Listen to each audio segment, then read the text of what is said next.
Well, the reason I thought that I should say g'day first, I think. But in a way, can you hear me? Is this thing working? In a way, we've been, Basil, my husband, and I had been getting ready to do something like this all our lives. Well, when I was growing up, there weren't any Asian-looking people round about where I was. That was in one of the Melbourne suburbs. But when I went to uni, the Colombo plan was just starting, which was bringing out Asian students, and we were, I think, on the whole, we were keen that they enjoyed themselves and fitted in. And when we had dances, they loved dancing with me because of my height. And there are lots of lovely people here. They wouldn't have wanted to, they mightn't have liked to dance with Jill, for instance. No, it was just, and by the time after that, when I finished at uni, I was teaching, and at one stage I was teaching in a like a Catholic secondary school. G'day! Catholic secondary school with boarders, and Asian students were among the boarders, so I was teaching English, Year 11 English for Asian students, which meant that they didn't have to read Shakespeare.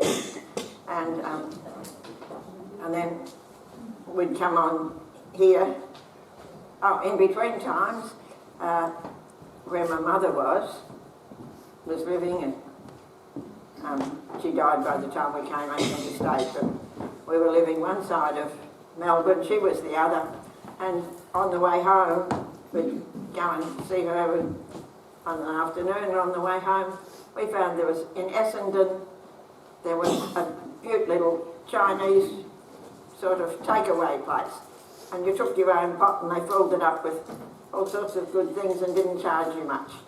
So we'd even got used to eating Asian food. But eventually, my husband just loved, he was an agricultural science student when I met him and married him, and he just always wanted to be mixed up with agriculture, and so we were very happily living right on Roseworthy Agricultural College, because that's what you were obliged to do in those days. And we had, among other things, we had a dog and a cat eventually. Now the cat came fairly soon. And because Susie, our daughter, who was and still is, a lovely little girl, someone had given her a duck, which she'd sort of raised so that it followed you around, not like other ducks. And for a while there we even had a tortoise, so we found a good place for the tortoise. And then on Roseworthy, and this ended up being quite important, in a sense we all knew what each other were doing. We didn't, I don't mean that we were buying over everyone's back fence, but we had to go up and get the milk every day and had to take the billy up. So you were always wandering past someone's house, and people grew veggies and had too many, or their fruit tree had too much of something. We just were very much more mixed up than most little communities, which became important. And then we saw, it was in May 1977, by which time Susie would have been 17 and had a driver's licence and just loved to drive, so driving people to and from somewhere was never a problem. And we had a car, and he used, and a motorbike, I think, a little push bike. You know, getting around was no problem. Then there was a little notice in May, it was just in the Sunday Mail on the back page, and they just said that there were, what I haven't told you, is that on the 26th of April in 1976, a chap named Lam Bin arrived in Darwin, and when he arrived he said, "Where's immigration, people? We're from South Vietnam." And that was the first South Vietnamese refugee to arrive. But by a year later, lots of them were down at Pennington Hostel. You know where that is? Yeah, I thought you would. And what they said was that they'd like people to invite them to their home. We knew about Vietnam, we'd seen it, they're nice people. We'd pictured this nice little family from the country area and thought they'd like to see our country. And when we rang up and said we'd like them to come, they said that wasn't what you got, what they had with teenage boys. I was teaching at Gawler High at the time. Buzzer was teaching more teenage boys at Roseworthy, and Susie went, a very attractive girl of about 17, she could handle teenage boys too. So two boys came, Ty and Fu, and they'd just come on the weekend. Sometimes they'd stay overnight, and they just fitted in nicely, and didn't seem to be any big deal. And they found the duck most amusing. I remember on one occasion, sometimes they'd bring a mate with them too. It was funny, they always insisted on sleeping in the one room, even though there'd be a spare bed in another room. That was sort of, they liked to sleep in the one room. Anyway, one night they brought another guy with them, and that was okay. And then I just happened to be, I think I was in Adelaide somewhere, and this guy came up to me and he said, "I know you, do you have a duck?" Because he'd been there. Anyway, after a while, they were learning at an English course, and they were learning English at the local high school, but, you know, just a special class. And then they were told they could go to an ordinary high school. And we said, "What school will that be?" And Ty just said, "Gawler High School," which meant he was coming to live with us. And so he did. And that was beautiful. I didn't have anything to do with him, like he caught the school bus and so on. Elsa Baker, and I'm sure some of you remember, very good Methodist lady, was sort of understood the situation, because she and I both had been working on helping kids who were not good at reading and so on, but she looked after him and it all was good.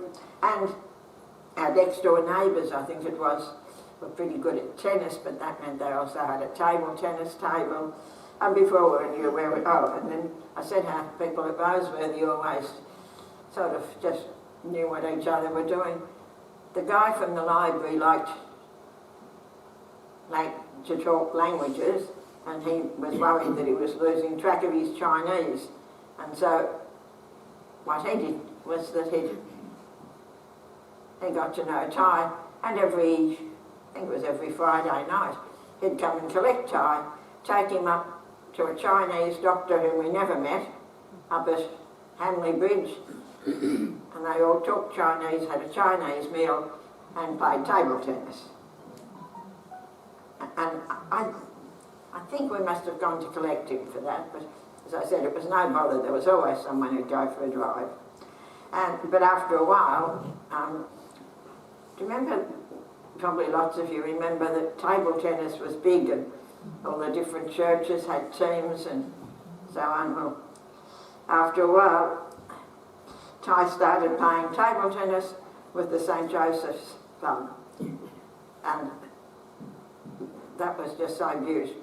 So instead of going up to Hamley Bridge, I think he started playing table tennis. And those poor people, I reckon they didn't know. It's the one that they didn't get lost, because they'd be playing somewhere that didn't seem to me to be much near our place. If it was in Gawler, we'd drive him in. But if it wasn't, they'd just collect him on, and they'd say it's on the way. It's a wonder they ever got anywhere, because they'd go, "Shoo!" They wanted to go from here to there. They'd go that way and collect him. So all that was good. after a while, Ty then got a job himself, like a paid job, with a Chinese chap, and he was feeding ducks, would you believe, because these ducks were destined for a Chinese restaurant. And that was okay, but we got worried because he wasn't, like food didn't seem to need us. Fu was a lovely chap, he was really good at the drums.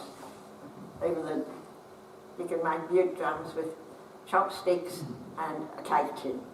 And Billy was good at it, and that's what he wanted to do. And all that's fine, but after a while, we reckon Ty wasn't talking Vietnamese to anyone, or keeping up with his Vietnamese friends.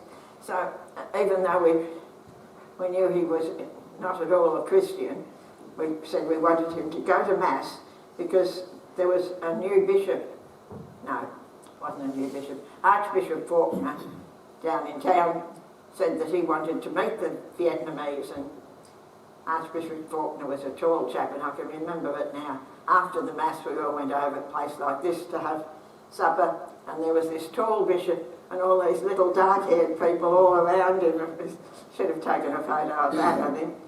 But then they said that, supper was served, but there was, and so Basil went up to get me a cup of tea, and I found a really nice young girl standing there on her own, and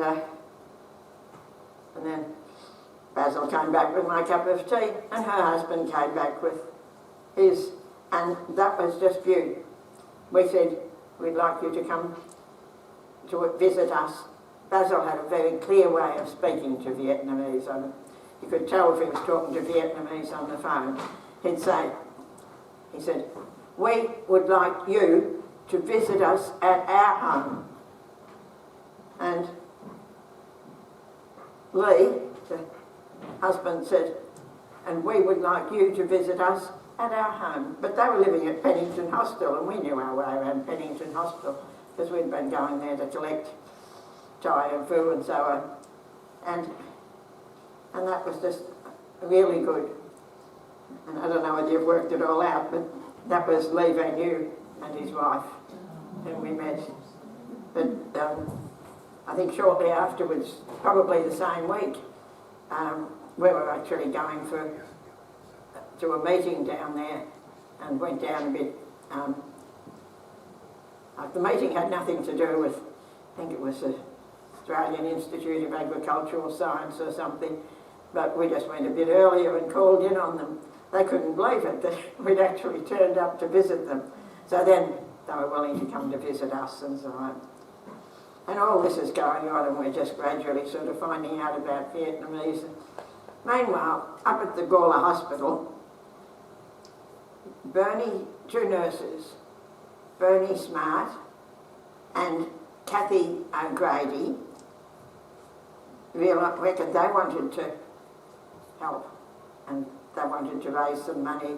I think it was for the Australian refugees that they were raising money for. And they did the obvious thing. Kathy's husband was, I think he was studying winemaking at Roseworthy, so they did the obvious thing. Want to raise some money? Put on a wine tasting.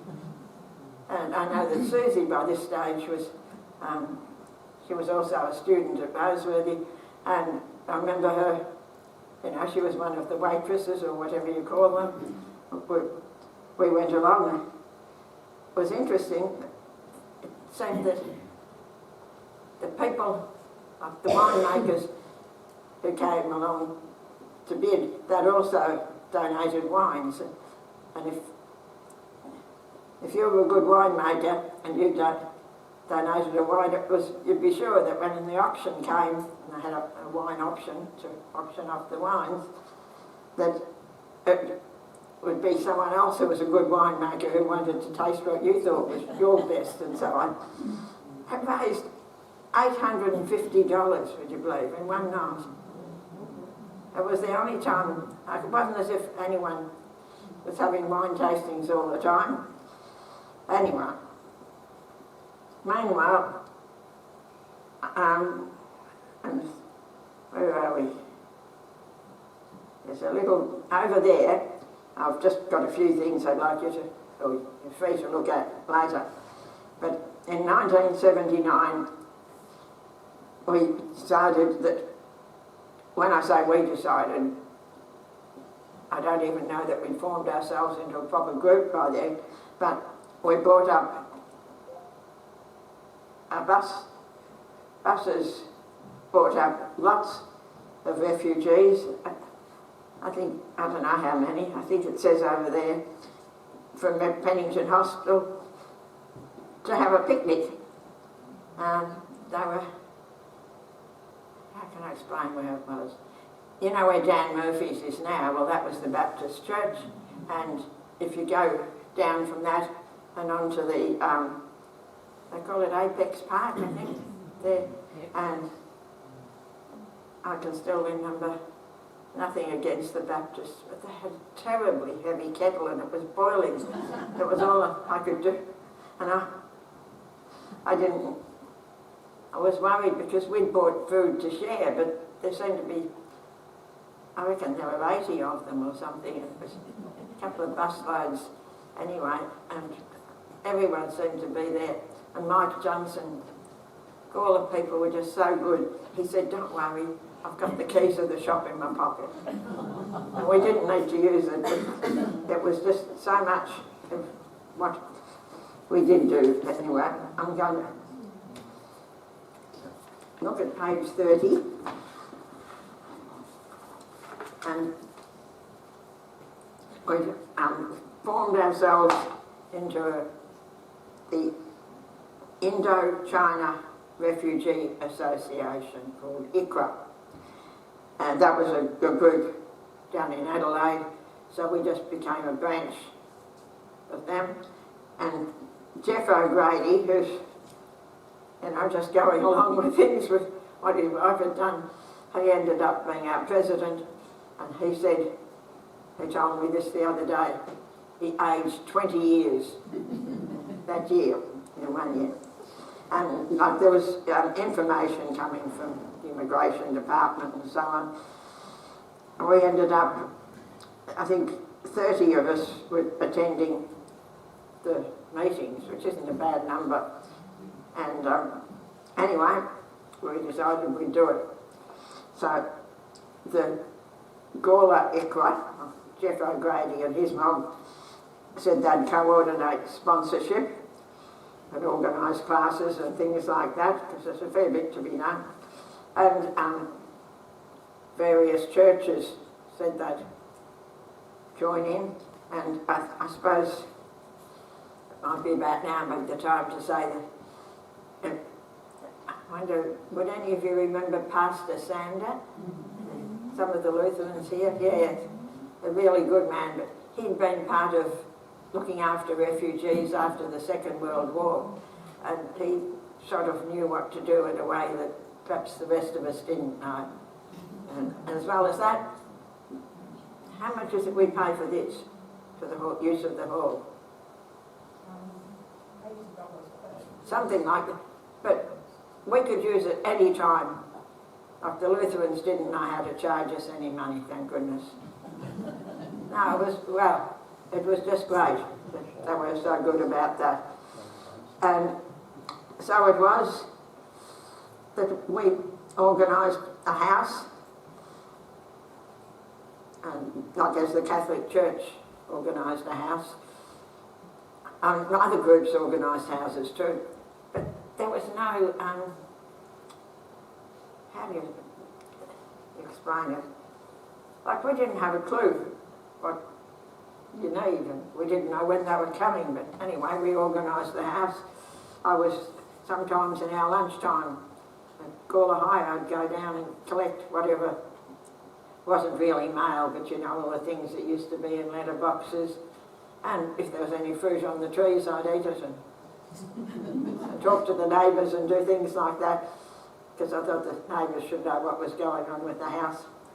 And anyway, then it was time, and along came some Basil went down to the airport, but our car wasn't big enough, or we thought it wasn't big enough. And that was John Schwert had the garage at Roseworthy, and he had a big blue car, a Ford Custom Line that we borrowed. And we filled it up with a family and took them back to their place, and that was okay. Their whole possessions, everything they bought, just fitted in the boot. They really had nothing. The house was pretty well organised. It was a good move that Basil was part of the St Vincent de Paul Society, so we managed to furnish it. I remember going to do the shopping. It's hard to know what food you put in someone else's house, especially when you've never met them. And anyway, that was okay. And then 1 week later, there was another 6 families came. The Lutherans had sponsored 2 families because Mr. and Mrs. Shamel, and I haven't a clue where they are now or what happened to them, but they provided for a married couple. I think they just had might have been a caravan out the back or something. I know there were a few people who weren't impressed with that at the time. Seemed to be a bit of a change. And the Anglican Church and the Uniting Church, which included Ailsa Baker that had been looking after Ty, and the Baptists and the Church of Christ. They all had their own people, so we ended up with 33 people, and they needed a meal. And this is where our popping into the Chinese restaurants, we'd made a bit of a habit on that and knew the people down in the Chinese restaurant, and they provided us with special food. We talked it over because we reckoned it wouldn't want to be too rich, because they'd really had a bit of a hard time. So we served them, and of course we had Levi New sent him down to meet them also, so that we had someone to interpret for us. And it all seemed to work out all right. Meanwhile, the community just supported them. Pastor Sander had a daughter named Elizabeth Clark. Some of you might know her. She lives just up the road here somewhere. And she taught English to the Gawler College of Further Education, I think they called it in those days. And the people in the little preschool here minded the children. And then we found out, it was ages later I found out, that the school, our little preschool here, was always closed on Fridays. But that didn't matter. The staff just took it on, took turns and came in and minded the children anyway. No extra pay or anything. And the things were just going on. And this is a lovely story, I reckon. The family we sponsored still hadn't been to visit our home. So Susie was to pop into Gawler and get them from their house and bring them out to our place. And we got a phone call from Dr. Graham. Do you remember him? He was doing medical checks on the family. And it seemed that Tree had gone down to the shops and he was delighted, he'd found a big bag of rice. And since rice was, they ate rice the way we eat potatoes and chips and things like that, he was delighted. So he told Dr. Graham about it. And at the weekend, Dr. Graham was worried about them living just on rice. But that's not what was going on. That's what he thought. So he decided to take them some veggies. And he pulled up out the front and probably took the veggies in. But they all got out and just got in the back of his car. So he took them home to his place, no mobile phones of course, and rang us.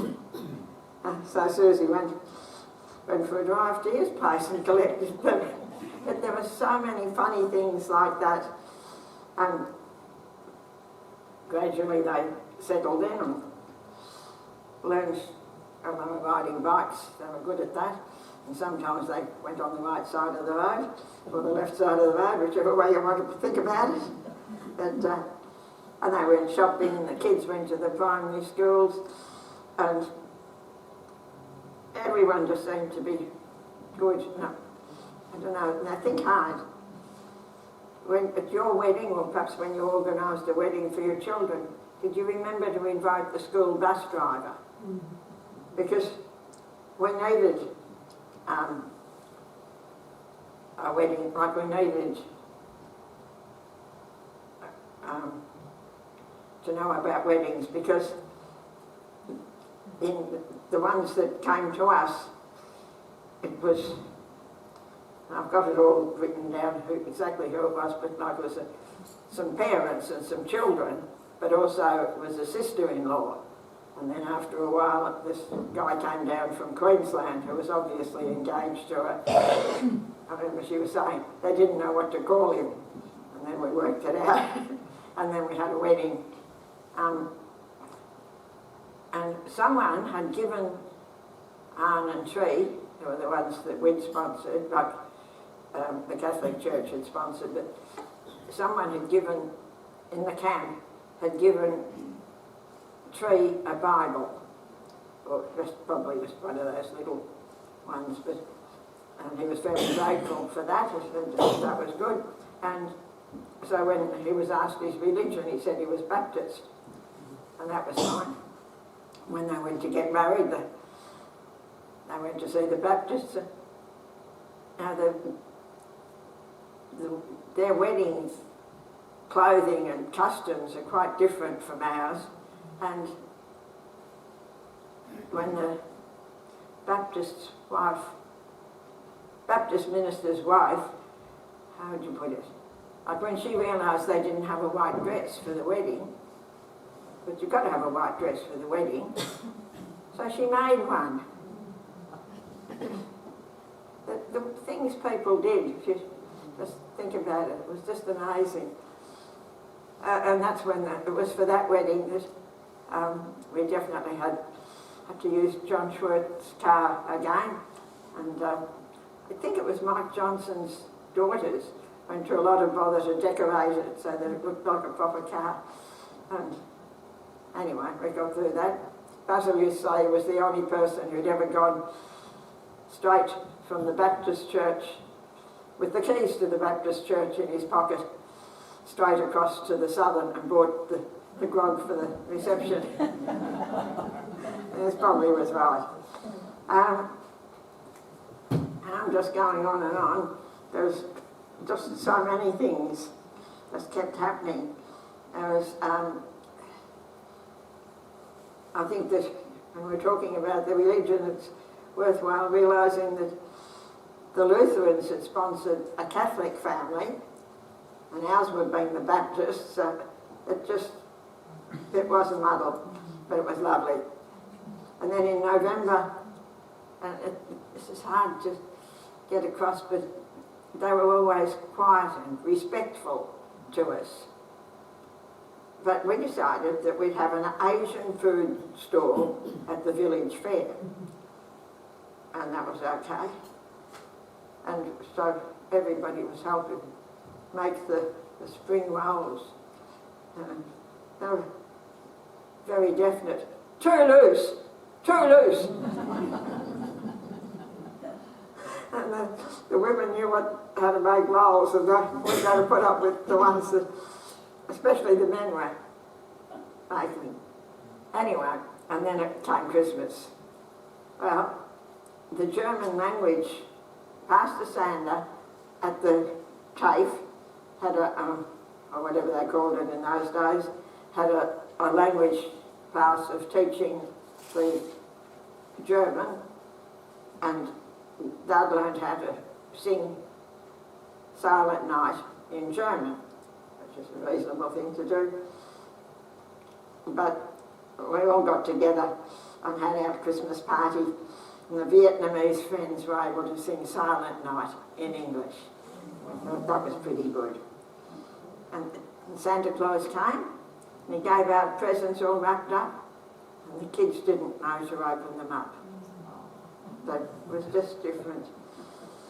And then we had Dieps. Diep was Arne's, like Arne was the wife of the family that we'd sponsored, and we got the, what would I say, with her fiance arrived from Queensland, and so it was all on again. And that was in January 1981, and we helped plan a wedding for that. And I think in those days, and I really don't know what happens now, but the wedding gifts were usually opened by the bridesmaids, but Diep's relatives didn't seem to know that. So on the Sunday morning, we met up, and Lan, another Lan, there's a few Lans around about, was the Lutheran family that was sponsored Lynn and Murray Zobel, and Murray also worked at Roseworthy College, but he didn't live on college. That wasn't part of his role. He was more in the office. But they, I'm getting muddled about, like they were friendly, very friendly, like they were good to Vu and Lan, or the family that they'd sponsored. And there were a couple of children there. And I remember I was one of those and helped with unwrapping the presents, and Lan seemed much more relaxed than usual, and I thought she was getting more confident. And when she got home, she decided that she wanted to invite the Zobels down for afternoon tea because it was, I think her 3-year-old's had turned out, was having a birthday party or something. And you might remember that she was knocked over. We don't know what happened, but somewhere along the line she fell off the bike that she borrowed to drive to their place and died. But I remember at home that we had the getting phone calls because no one could explain to the husband how serious things were. And I'd like to do this bit from a different point of view because you're getting my version, but this is actually from the point of view of the Zobels. Vu, by this stage, was working in a piggery 6 days a week, and the boat had been really crowded. They nearly lost their youngest daughter, and they were always so grateful to the Lutheran Church and their sponsors and so on. Anyway, when they said that they'd go down, certainly join them for the party, and offered to drive her home, but she said no, she's right. And so it meant that they needed to support Vu. Lynn Zobel just collected the kids every day after school and looked after them, and